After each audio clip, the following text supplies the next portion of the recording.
오늘 하나님께서는 이스라엘 백성들에게 다시 할례를 행하라 말씀했습니다. 이 할례라고 하는 것은 세례와 같습니다. 누구든지 그리스도와 합하기 위하여 세례를 받은 자, 이렇게 얘기했습니다. 이것처럼 할례는, 그리고 세례는 하나님과 우리가 합해지는 관계를 맺는 것을 의미합니다. 그러니까 다시 할례를 받아라 하는 것은 하나님과 이스라엘이 하나 되는 것을 새롭게 하자 하는 것입니다.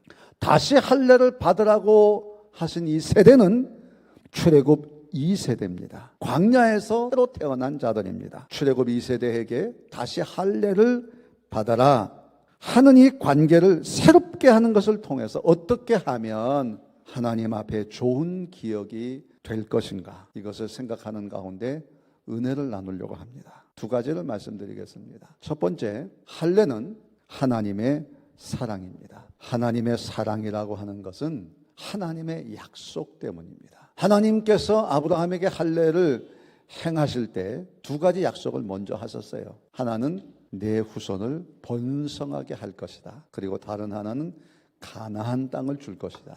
이것을 믿는 믿음으로 아브라함은 할례를 받았던 것입니다. 하나님은 이스라엘의 약속을 지키셨어요. 아브라함의 후손들이 애굽 이주 430년 동안 유아 외에 보행하는 장정이 60만 명가량이요라고 성경이 말씀하고 있습니다. 후손을 번성케 하신다는 약속을 지키신 하나님은 사랑의 하나님입니다. 여러분, 할례가 무엇입니까? 할례는 남자의 성기의 일부를 잘라내는 고통입니다. 할례 받은 사람은 며칠 동안 몸을 자유롭게 움직일 수가 없습니다. 가나안 적군이 눈앞에 있습니다. 그런데 그 앞에서 할례를 받으라고 하는 것은 목숨을 내놓으라는 얘기예요. 다시 말하면 하나님이 너희들이 정말 나를 목숨 바쳐서 신뢰할 수 있느냐 하는 것을 말씀하고 있는 것입니다. 이스라엘 백성들은 할례를 받음으로 하나님을 목숨 바쳐 신뢰한다고 하는 믿음의 행위를 했습니다. 여러분, 하나님의 사랑을 받기를 원하신다면 하나님의 사랑이 있는 하나님의 말씀에 순종하시고 이 말씀대로 살아가는 여러분 되기를 바랍니다. 오직 하나님의 사랑인 약속을 믿고 순종할 때 반드시 하나님의 약속은 성취될 줄로 믿습니다.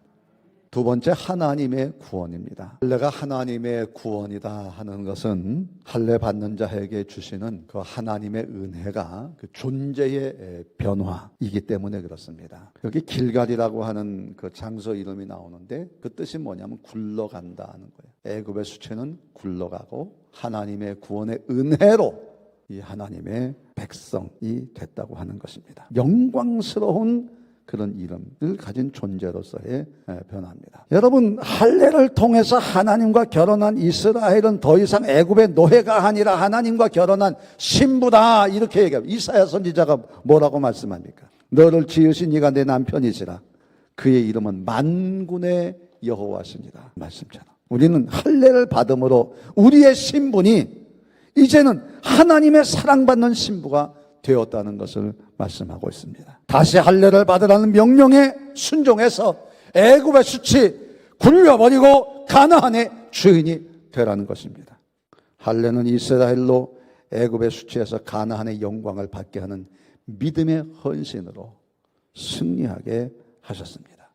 사랑하는 여러분, 할례는 하나님과 우리와의 관계를 사랑과 구원으로 세워주셨습니다. 하나님과 나 자신 앞에서 좋은 하나님의 기억이 되기를 주님의 이름으로 축원합니다.